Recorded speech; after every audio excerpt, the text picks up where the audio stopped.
सुप्रभात प्यारे बच्चों। कक्षा +1 ज्योग्राफी का जो पोर्शन है उसका जो हमारा आज का कल हमने स्थिति और आकार के बारे में भारत की के बारे में पढ़ा था और इसका दूसरा पार्ट है खंड 2 का। आज है भू आकृति विज्ञान। संरचना तथा भू आकृति विज्ञान के बारे में हम चर्चा करेंगे और उसको विस्तार पूर्वक से पढ़ेंगे। देखिए, कल हमने भारत की स्थिति के बारे में जाना। इससे पिछले पीरियड में आकार के समुद्र तल से कितनी ऊंचाई पर बसा हुआ है, उत्तर दक्षिण में इसका कितना क्षेत्रफल है, पूर्व पश्चिम में इसका कितना क्षेत्रफल है, इन सारी बातों पर हमने चर्चाएं की। आज थोड़ा सा विस्तार पूर्वक इसकी संरचना और इसकी आकृतियों पर डालेंगे।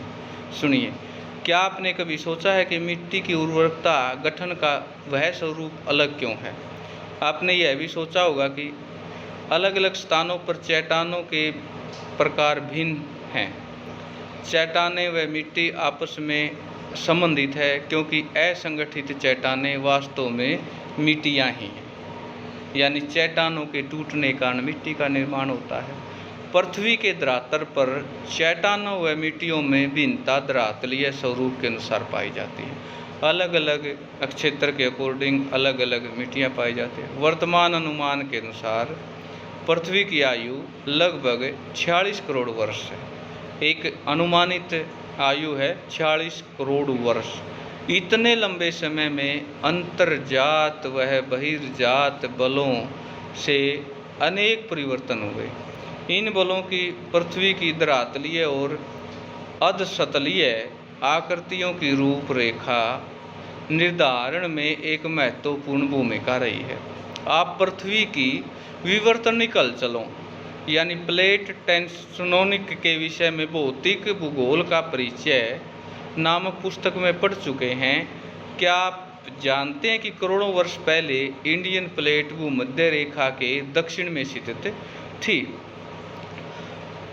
स्थित थी। यह आकार में काफ़ी विशाल थी। ऑस्ट्रेलियन प्लेट भी इसी का हिस्सा थी। करोड़ों वर्षों के दौरान यह प्लेट काफ़ी हिस्सों में टूट गई। ऑस्ट्रेलियन प्लेट दक्षिण पूर्व तथा इंडियन प्लेट उत्तर दिशा में खिसकने लगी। क्या आप इंडियन प्लेट के खिसकने की विभिन्न अवस्थाओं को रेखांकित कर सकते हैं? इंडियन प्लेट का खिसकना अब भी जारी है और इसका भारतीय उपमहाद्वीप के भौतिक पर्यावरण पर महत्वपूर्ण प्रभाव है। क्या आप इंडियन प्लेट के उत्तर में खिसकने के परिणामों का अनुमान लगा सकते हैं? भारतीय उपमहाद्वीप की वर्तमान भूवैज्ञानिक संरचना व उसके क्रियाशील भूआकृतिक प्रक्रम मुख्यतः अंतर्जनित और बहिर्जनित बलों व प्लेट के स्थिर संचरण की अंतः क्रिया के फलस्वरूप अस्तित्व में आए। भूवैज्ञानिक संरचना व शैल समूह की भिन्नता के आधार पर भारत की 3 भूवैज्ञानिक खंडों को विभाजित किया जाता है जो भौतिक लक्षणों पर आधारित है। प्रायद्वीपीय खंड, हिमालय और अन्य अतिरिक्त प्रायद्वीपीय पर्वतमालाएं, सिंधु गंगा ब्रह्मपुत्र मैदान। संरचना तथा भू आकृति विज्ञान के बारे में आगे है प्रायद्वीपीय खंड। ये तो हमने क्या पढ़ा, इसकी भूमिका, पृष्ठभूमि। अब स्टेप बाय स्टेप देखें। प्रायद्वीपीय खंड उत्तरी सीमा कटी फटी है जो कच्छ से आरंभ होकर अरावली पहाड़ियों के पश्चिम में गुजरती हुई दिल्ली तक और फिर यमुना व गंगा नदी के समांतर राजमहल की पहाड़ियों पर गंगा डेल्टा तक जाती है। हम जानते हैं कि ज्योग्राफी बार बार बताया जाता है कि मैप आगे हो या मैप माइंड में हो तभी हम इनको समझ सकते हैं।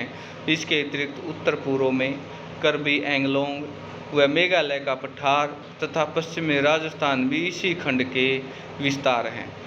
पश्चिम बंगाल में मालदा भ्रंश, उत्तर पूर्वी भाग में स्थित मेघालय व कार्बी एंगलोंग पठार को छोटा नागपुर पठार से अलग करता है। राजस्थान में यह प्रायद्वीपीय खंड मरुस्थल व मरुस्थल के सदृश स्थलाकृतियों से ढका हुआ है।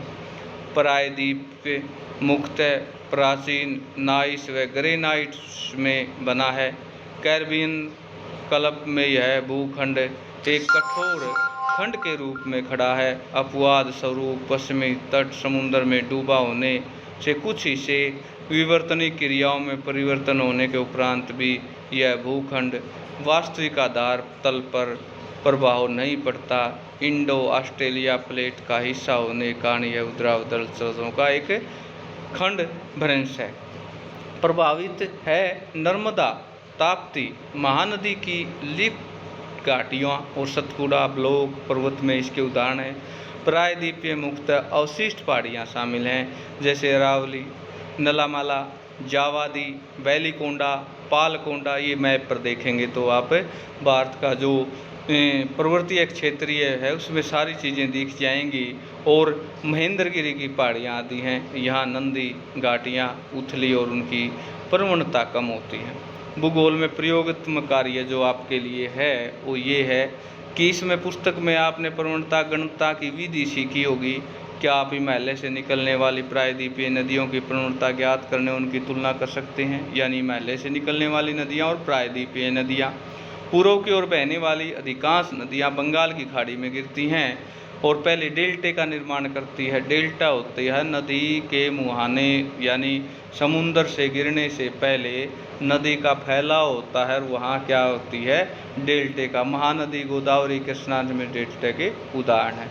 तो प्यारे बच्चों, आज के लिए इतना ही। आज है का जो हमारा सुंदर नोट्स बनेगा वो ये बनेगा कि प्रायद्वीपीय यानी भारत की संरचना की आधार पर नोट्स तैयार करेंगे कि भारत की संरचना कैसे हुई और किन प्लेटों के कारण हुई। इस पर आप सुंदर नोट्स लिखेंगे और उसको अपनी कॉपी में लिख के और याद करेंगे। आज के लिए इतना।